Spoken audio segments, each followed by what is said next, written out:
السلام علیکم ورحمۃ اللہ وبرکاتہ۔ معزز سامعین و ناظرین اکرام، ابلیس کون تھا؟ اس کے ماں باپ کون تھے؟ اسے جنت سے کیوں نکالا گیا؟ ہم صرف اتنا جانتے ہیں کہ ابلیس نے حضرت آدم علیہ السلام کو سجدہ نہیں کیا تھا، جس کی وجہ سے اسے جنت سے نکال دیا گیا، جبکہ حقیقت میں وجہ کچھ اور ہے۔ آدم علیہ السلام کو سجدہ کرنا بھی ایک وجہ ہے، لیکن اس کے علاوہ بھی ایک وجہ تھی جس کی وجہ سے اسے جنت سے نکالا گیا۔ تو اس ویڈیو میں انشاءاللہ ہم یہی جانیں گے کہ آخر سجدہ کرنے کے علاوہ ابلیس کا ایسا کون سا گناہ تھا کہ جس کی وجہ سے اسے جنت سے نکال دیا گیا۔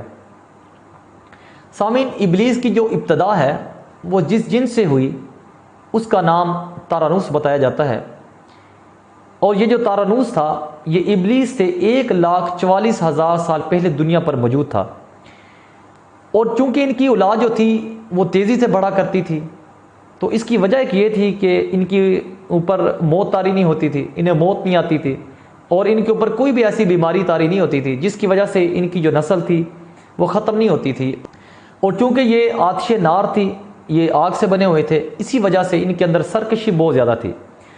تو اس جنوں کی قوم کی ہدایت کے لیے ایک جن کو مقرر کیا گیا جس کا نام چلپانیس تھا، وہ ان کو ہدایت دیتا، ان کو سیدھے رستے پر لاتا۔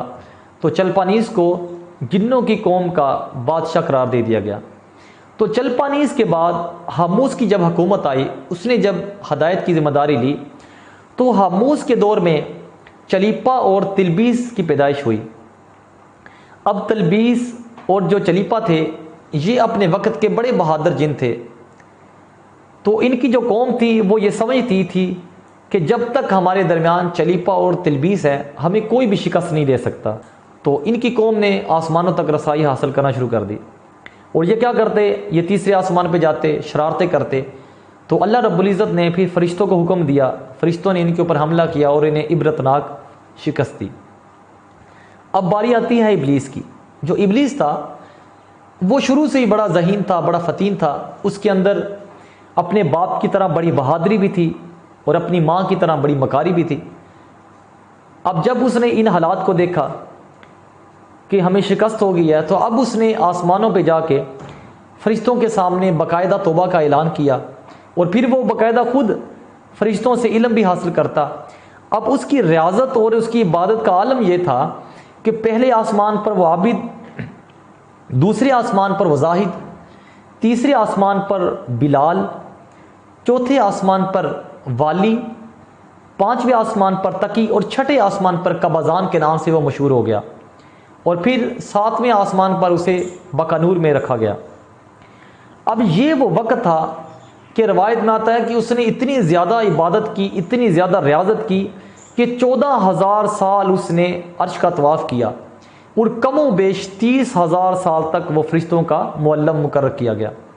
تو اب اللہ تعالیٰ کی طرف سے اسے حکم ہوا ابلیس کو کہ جا کے جو جنت کا دروغہ رضوان ہے اس کی معاونت کرو۔ تو اب اس نے جو جنت کے مقرر فرشتے تھے انہیں علم سکھانا شروع کر دیا۔ اب یہ وہ وقت تھا کہ جب اسے جنت کے اندر جانے کا پروانہ مل گیا، اب یہ جنت میں بھی جا سکتا تھا، اور روایت کے مطابق 40,000 سال تک یہ فرشتوں کو علم سکھاتا رہا، اور 40,000 سال تک اس کے پاس جنت کے فرائض رہے۔ اب یہ وہ وقت تھا کہ اس کے دل کے اندر اب بادشاہی کے خواب پیدا ہونا شروع ہو گئے، اس کے دل کے اندر رب ہونے کی خواہش پیدا ہونی شروع ہوگی، اور اس وقت یہ ہفت تکلیم، جنت دوزخ، ہر چیز پہ اس کا اختیار تھا۔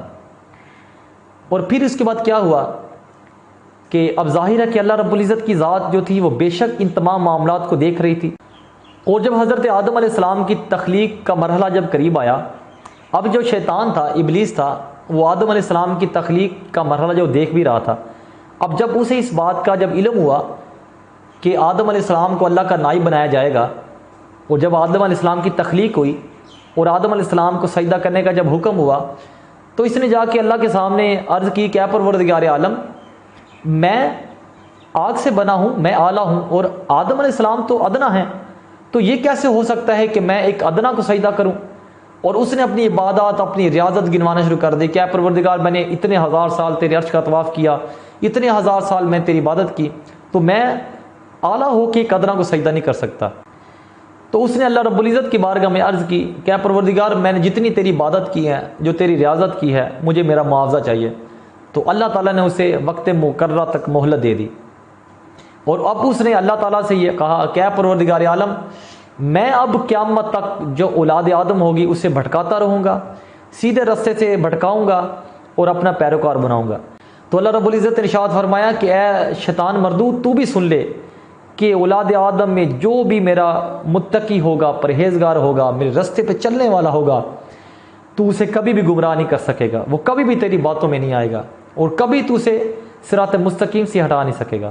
تو اب جو ابلیس تھا، شیطان تھا، جس کو اللہ رب العزت نے جنت سے نکال دیا اور راندہ درگاہ کر دیا اور لعنتی قرار دے دیا، تو اب جو شیطان تھا، اب اس نے یہ فیصلہ کیا کہ اب میں قیامت تک اولاد آدم کو بھٹکاؤں گا۔ تو اب اس نے 5 ایسے جنات ہیں جو اس نے اپنے مختلف کاموں پر معمور کیے ہیں، اور جو قیامت تک اس کے یہ کام کرتے رہیں گے۔ تو جو پہلا شیطان ہے اس کا نام ہے صبر، سے کے ساتھ صبر۔ اس کے جو اختیار میں ہے وہ مصیبتیں نازل کرنا ہے، مصیبتوں کا کاروبار کرنا ہے۔ یہ مصیبتیں نازل کرتا ہے جس کی وجہ سے لوگ واویلا کرتے ہیں، گربان پھاڑتے ہیں، ہائے ہائے کرتے ہیں، جہالت کے نعرے لگاتے ہیں۔ اور دوسرا جو ہے اس کا نام ہے اعور۔ اس کا کام بدی کو، گناہ کو بڑے خوبصورت انداز میں بندوں کے سامنے پیش کرنا ہے، جس کی وجہ سے جو بندے ہیں وہ اس گناہ کا مرتکب ہو جاتے ہیں۔ اور تیسرے کا نام مصوت ہے۔ اس کا کام یہ ہے کہ یہ کذب، جھوٹ اور دروغ پہ بندوں کو معمور کرتا ہے، اور یہ ایسی فسادی خبریں پھیلاتا ہے، انسانوں کی شکل اختیار کر کے انسانوں کے سامنے آتا ہے، دلوں کے اندر ایسی وسوسے پیدا کرتا ہے، ایسی فساد پیدا کرتا ہے، اور ایسی جھوٹی جو ہے وہ خبریں پیدا کرتا ہے، جس کی وجہ سے لوگ آپس میں لڑائیاں کرتے ہیں اور دنگا و فساد کرتے ہیں۔ چوتھے کا نام ہے داسم۔ اس کا کام یہ ہے کہ یہ بندے کے ساتھ گھر کے اندر داخل ہوتا ہے، گھر والوں کی عیب جو ہے وہ بندے پہ ظاہر کرتا ہے، اور بندہ پھر جو ہے وہ گھر والوں کے اوپر غضبناک ہوتا ہے۔ اور جو 5واں ہے اس کا نام ہے ذکنیور۔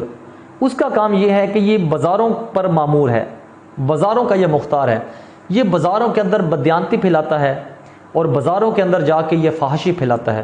تو سامعین محترم، وہی حسد تھا ابلیس کا جو اس کے دل کے اندر تھا، جس کی وجہ سے وہ راندہ درگاہ ہوا۔ وہ حسد یہ تھا کہ میں اعلیٰ ہوں اور آدم ادنا ہے، اور اللہ تعالیٰ مجھے چھوڑ کے ادنا کو نائب بنا رہا ہے، جبکہ ابلیس کو اطاعت کرنی چاہیے تھی، اس نے اطاعت نہیں کی، اس نے اپنی عبادات پہ ایمان کیا، اپنی ریاضات پہ ایمان کیا، اللہ کی اطاعت نہیں کی، جس کی وجہ سے وہ راندہ درگاہ ہوا۔ تو سامعین، بات صرف ایک سجدے کی نہیں ہے، بات یہ ہے کہ اطاعت سے پھرنے کی ہے، سرکشی کرنے کی ہے، شرک کرنے کی ہے۔ تو شیطان نے اللہ کی اطاعت نہیں کی، اس نے شرک کیا، اس نے دل کے اندر خود کو رب مانا اور اللہ کے حکم کی خلاف ورزی کی، تو اللہ تعالیٰ نے اسے اٹھا کے زمین پہ پھینک دیا، اور ساری زندگی کے لیے اسے شیطان مردود اور لعنتی قرار دے دیا۔ تو رب کو اولاد آدم کی نہ تو ظاہری عبادت سے کوئی غرض ہے، نہ ہی اس کے کاموں سے غرض ہے۔ اللہ تعالیٰ تو صرف انسان کے دل کی اطاعت کو دیکھنا چاہتا ہے، اس کی فرما برداری کو دیکھنا چاہتا ہے۔ تو سامعین، انہی الفاظ کے ساتھ میں اپنی گفتگو کو ختم کرنا چاہتا ہوں کہ جب ہم سر تسلیم خم کر دیں گے، جب اللہ کا حکم آ گیا تو اس کے حکم میں، اس کی اطاعت میں جب بھی ہم سر تسلیم خم کر دیں گے، تو اس دنیا کے اندر بھی نجات پا جائیں گے اور آخرت کے اندر بھی نجات پا جائیں گے۔